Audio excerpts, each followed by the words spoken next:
Bonjour à tous, bienvenue sur la mécanique selon vous. Donc aujourd'hui une vidéo tuto. Nous allons voir ensemble comment remplacer les amortisseurs sur un Dacia Duster, donc les amortisseurs avant. Donc nous ferons amortisseur, biellette de barre stable et tête d'amortisseur. Donc j'espère que cette vidéo va vous plaire. Alors à savoir que tout ce qui se passera dans la vidéo sera en voix off, parce que comme je vais tourner en extérieur, c'est la seule solution que j'ai trouvée pour pouvoir exclure le bruit de fond. Donc comme on n'est pas loin d'une route à grand débit, c'est vraiment pénible de filmer en extérieur. Donc je vous ferai tout le montage vidéo plus son en voix off. Voilà, donc j'espère que cette vidéo vous plaira quand même. Je vous mettrai toutes les informations sur les coupes de serrage et tout l'outillage nécessaire en fin de vidéo comme d'habitude. Sans plus attendre, on se met au travail, on lève le véhicule, on la met sur chandelle, on dépose les roues et c'est parti. Donc voilà, c'est parti pour le démontage de la jambe de force. Donc sur le Duster, c'est comme un peu chez Renault, on a deux vis qui traversent le pivot, donc c'est assez simple, c'est un des amortisseurs les plus simples à démonter. Alors bien sûr, un petit coup de brosse s'impose avec un peu de W40 pour moi, mais si vous avez du dégrippant, ça marche aussi bien. Par la même occasion, on va faire le remplacement des biellettes de barre stable, parce que pour moi c'est lié, biellettes de barre stable et tête d'amortisseur. Vaut mieux les faire ensemble, comme ça vous êtes tranquille de ce côté-là. Donc j'utilise un peu de W40 sur les écrous, mais aussi sur le câblage de l'ABS pour pouvoir le dégrafer facilement et surtout le remboîter à la fin facilement aussi. Voilà. Alors c'est plus par sécurité pour être sûr de ne pas l'accrocher au démontage, mais voilà. Vous faites ce que vous voulez. Moi je le mets de côté, ça va super vite, ça met 10 secondes et vous êtes tranquille. Donc sur la jambe de force, on a le support du flexible de frein qui est mis en place, donc on va le retirer. Donc c'est une vis de 6 pour une clé de 10. Voilà, on met ça sur le côté, ça nous permet de libérer carrément le tuyau et avoir un peu plus de marge au niveau de notre jambe de force. Ensuite, obligatoirement, même si vous ne remplacez pas les biellettes de barre stable, il faudra retirer la partie supérieure de cette biellette de barre stable. Donc une BTR pour bloquer la rotule. Et puis il vous suffit de desserrer soit avec du 16 ou du 17 suivant les modèles. Mais ça va plus ou moins bien. Alors ce que je peux vous conseiller, c'est surtout de bien préparer l'empreinte de votre BTR. Alors ça peut être du BTR ou alors ça peut être du Torx. Donc nettoyez bien en profondeur pour dire que votre clé prend bien correctement. Si vous foirez la tête, vous allez bien embêter pour démonter votre rotule. À savoir aussi, si vous n'arrivez pas à la retirer, vous allez forcer sur les soufflets et l'endommager encore plus. Donc c'est pour ça, en général, une biellette, on en a pour 15-20 euros. Donc pensez à les prendre, vous serez tranquille. Donc là, je fais la partie inférieure, vu que moi je vais les remplacer. Donc je fais la partie qui se fixe sur la barre stabilisatrice. Voilà, si vous préparez bien votre travail, brosse et W40 ou dégrippant, ça fonctionne plutôt bien. Voilà. Ensuite, on va retirer les deux vis qui traversent la fusée, le pivot, comme vous préférez. Donc moi je débloque au bras de force et puis j'utilise ma clé à choc après. C'est surtout pour le voisinage parce que bon voilà, ça peut faire du bruit et du coup pour pas embêter mes voisins, je fais ça juste pour le desserrage pour que ça va plus vite, mais sinon je le fais manuellement. Donc ensuite il ne nous reste plus qu'à retirer les deux vis de pivot. Donc j'utilise le marteau, ça va assez bien, et ensuite un chasse-goupille pour les sortir complètement.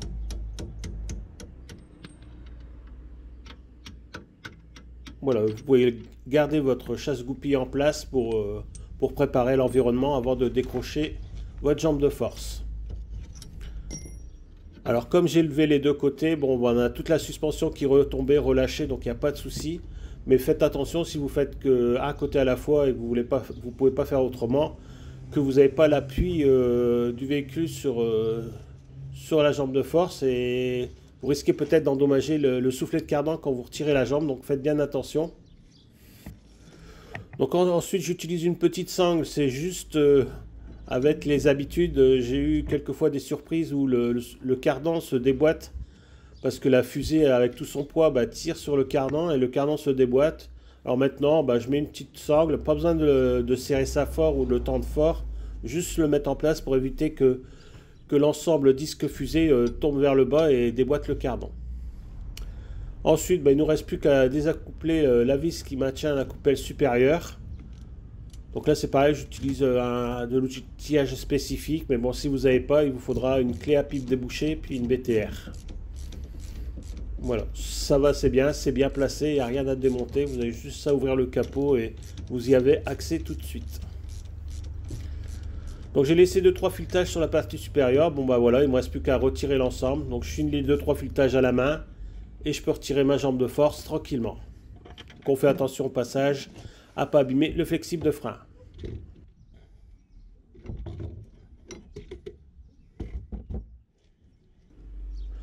Donc voilà, nous retrouvons à l'atelier, donc on va faire la dépose du ressort. Donc utilisez bien s'il vous plaît du matériel approprié pour faire cette intervention là. Ne vous lancez pas dans des sangles, des fils de fer ou tout autre système qui peut être très dangereux. Donc moi j'utilise un compresseur de ressort. En plus on a des petits arrêts à l'intérieur qui permettent de se bloquer dans le ressort, ça évite que l'outil glisse. Donc c'est très important parce que ça peut être très dangereux à ce moment-là du travail à réaliser, de ne pas avoir l'outillage spécifique. Donc s'il vous plaît, utilisez bien un compresseur de ressort de qualité. Voilà, une fois que le compresseur a fait son travail, donc que le ressort est assez comprimé, vous allez libérer la partie supérieure, vous allez le sentir de toute manière, la coupelle elle va avoir du jeu et vous allez pouvoir intervenir sur le desserrage de la partie supérieure en toute sécurité. Donc ici c'est une clé de 27 au niveau de la coupelle et je réutilise ma clé BTR que j'avais utilisée au démontage sur le véhicule. Donc voilà, ça va, c'est bien, c'est pas super serré, donc normalement vous allez l'avoir assez facilement. Donc il vous suffit plus que retirer la vis. Vous pourrez retirer aussi à ce moment-là la tête d'amortisseur, la petite platine qui va entre le ressort et la tête d'amortisseur. Je vous conseille quand vous démontez votre amortisseur, c'est de placer chaque élément les uns derrière les autres sur l'établi pour pouvoir remonter dans le même ordre que vous allez démonter. Si j'ai déjà eu l'occasion de me retrouver avec un véhicule qui a des problèmes de claquement, et c'était parce que la personne n'avait pas remis tout simplement le roulement qui est entre la coupelle supérieure et la coupelle inférieure. Voilà. Donc c'est très important de faire attention dans l'ordre que vous allez démonter l'ensemble. Donc le souci avec ici, c'est que la vis n'en finit plus. Donc écrou, coupelle supérieure avec sa rondelle et la petite cloche qui verrouille le ressort. Voilà, il vous suffit juste de mettre le ressort de côté et retirer le soufflet de protection qui sert aussi de butée. Voilà, là on a un amortisseur qui ne remonte même plus, c'est une pompe à vélo comme on appelle ça. Donc on va pouvoir jeter ça et passer au remontage du nouveau. Donc j'ai envie de vous dire, c'est un peu le sens inverse du démontage. Donc on va, moi en arrière-plan, enfin hors caméra, j'ai fait un peu de nettoyage, j'ai vérifié mon ressort, tout ça, donc je vous invite à faire la même chose, c'est-à-dire un petit coup de papier ou pas de nettoyage pour dire de remonter ça tout propre, surtout que vous allez remettre une coupelle neuve, donc un petit coup de nettoyage, ça fait pas de mal. Puis c'est plus agréable de remonter quelque chose de propre sur une partie neuve. Donc j'ai vérifié l'état de mon ressort, donc surtout sur tout ce qui est Renault, tout ça, toujours vérifier le premier spiral du boss, s'il n'est pas fissuré, cassé, ou qu'il vous en manque pas un bout tout simplement. Voilà, donc c'est pour ça que le fait de le nettoyer, donner un petit coup de chiffon, ça vous permet aussi de le contrôler en même temps. Donc sur la jambe de force, partie inférieure, nous avons une butée qui va venir mettre, où on va venir mettre le ressort dessus, donc c'est-à-dire qu'on ne pourra pas tourner le ressort plus. Et sur la partie supérieure, c'est pareil, dans la coupelle, vous avez une butée. En ce qui concerne le roulement du guide butée supérieur, vous avez un sens, donc faites bien attention de le mettre dans le bon sens. Voilà, vous remontez l'ensemble, vous serrez l'écrou manuellement. On va ici détendre un peu le ressort pour que le ressort se mette en place sans le libérer complètement. Le but de cette intervention, c'est juste de mettre les deux butées à leur place, que ce soit la butée inférieure ou la butée supérieure de la coupelle. Voilà, comme vous pouvez vous rendre compte, le ressort il bouge dans tous les coins. Donc voilà, une fois qu'il relâche un peu, il se met en pression et vous allez pouvoir finir de serrer votre tête d'amortisseur.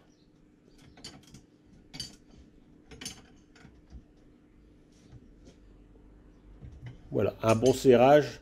Pas besoin de serrer ça avec des rallonges de 2 mètres. Vous mettez ça contre, un petit coup de poignet et c'est réglé. Dans tous les cas, on reviendra une fois qu'on aura libéré le ressort sur un dernier contrôle de serrage. Donc avant de libérer le ressort complètement, je vérifie bien que les butées sont en place sur le ressort et je peux retirer l'outil en toute sécurité.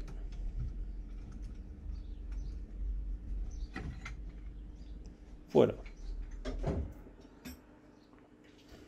Il ne nous reste plus qu'à contrôler si rien n'a bougé et donner un dernier petit coup de serrage pour faire un contrôle de la partie supérieure avant de remettre ça sur le véhicule.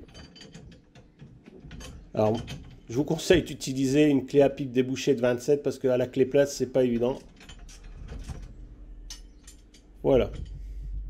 Donc, il ne nous reste plus qu'à repartir sur le véhicule pour remonter l'ensemble.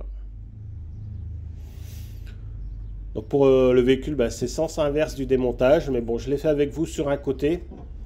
Donc on va aller repositionner notre jambe d'amortisseur en faisant toujours attention à nos flexibles de frein et nos capteurs ABS. Ensuite, on vient replacer la platine neuve et l'écrou neuf qui a été fourni avec l'amortisseur.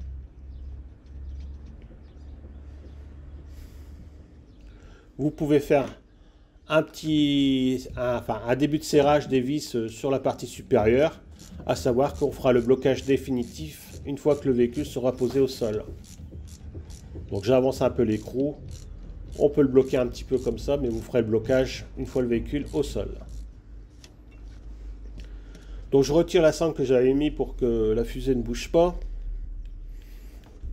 Voilà, vous voyez, ça prend 10 secondes, donc autant se faciliter la chose.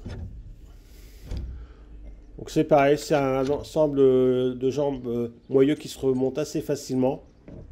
On n'a vraiment pas de force, vu que de toute façon on a plein la biellette barre stable qui vient nous embêter, nous mettre une contrainte. Donc l'ensemble se repose assez facilement. Voilà, c'est les vis qui vont servir de guide de toute façon.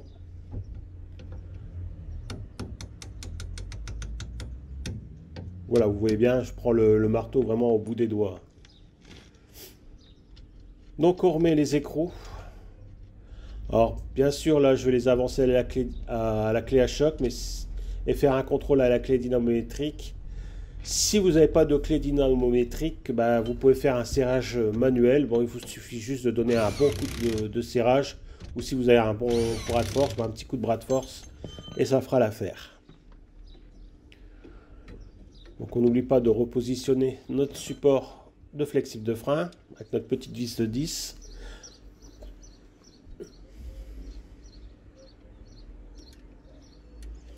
Je regarde sur le périphérique et je me rends compte en même temps qu'il y aura les disques de frein à faire sur le véhicule. Voilà, je sais qu'il y en a qui vont me le mettre dans les commentaires, mais bon, j'avais vu, hein, vous inquiétez pas. Je fais toujours un tour visuel quand je travaille sur le véhicule. De toute manière, on a que ça à faire, le temps de démonter les vis. Voilà, je replace le faisceau ABS. Je mets mon petit coup de clé dynamométrique. Donc c'est au choix, hein, c'est comme vous voulez vous. Vous voyez, bon, vous utilisez un bras de force de cette longueur-là, vous voyez que voilà, faut juste mettre un petit coup et puis vous avez fait le serrage.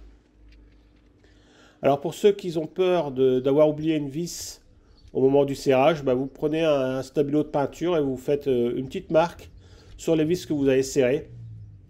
Alors le débutant, il va avoir peur d'avoir oublié et celui qui a de l'expérience comme moi, il va se demander s'il a fait ou pas. Donc il va revenir plusieurs fois alors que maintenant je le fais automatiquement. C'est que je vais mettre un coup de peinture quand je suis sûr d'avoir bloqué la vis, enfin que j'ai passé la vis au serrage. Comme ça, moi je reviens plus dessus, quoi. Je regarde visuellement et je me dis, ah, c'est marqué, c'est bon. Si c'est vrai, combien de fois j'ai eu le tour de redémonter la roue pour vérifier si tous mes serrages étaient bons alors qu'ils étaient bons, hein. C'est qu'à un moment, on y pense et on se met le doute par nous-mêmes et on vérifie. Donc voilà, donc serrage Bon, bah, cette partie-là, j'avais la clé à côté de moi, donc je l'ai fait à la clé dynamométrique. De l'autre côté, ça ne sera pas possible, donc je vais le faire manuellement. Voilà, vous pouvez faire les deux manuellement si vous voulez. Enfin, voilà. Libre choix à vous.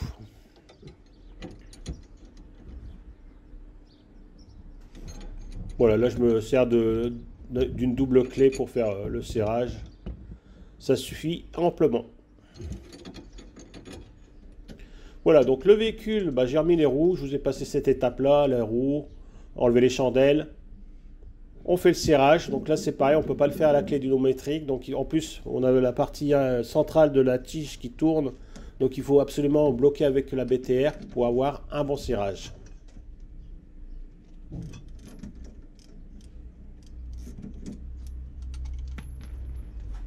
Donc voilà les amis, nous avons vu ensemble comment remplacer les amortisseurs avant sur un Duster Dacia. Alors c'est quand même des amortisseurs qui sont assez simples à démonter, à retirer. Par contre, j'ouvrirai une grande parenthèse sur le fait d'utiliser un outillage spécifique et approprié pour la dépose, enfin la compression et la dépose du ressort, c'est très important. Alors essayez de vous munir d'un outillage qui est de qualité surtout. Hein, si c'est quelque chose qui peut être très dangereux, donc si le ressort est mal comprimé et qu'au moment où vous le retirez qui se détend, ça peut être vraiment très dangereux. Donc j'insiste sur le fait d'utiliser de l'outillage de compression de qualité. Donc j'essaierai de vous mettre 2-3 liens d'outils en dessous dans la vidéo qui sont pour moi sécurisants et très utiles pour ce genre de travail. Maintenant on en trouve un petit peu partout, puis à tous les prix. Mais voilà, je vous mettrai 2-3 trucs en dessous dans la description comme d'habitude. Vous verrez par vous-même. Voilà, que dire d'autre? Je vous mettrai toutes les infos utiles en fin de vidéo comme d'habitude. Sinon, je vous dis tout simplement à très bientôt sur la mécanique selon boule pour d'autres vidéos. Allez, portez-vous bien.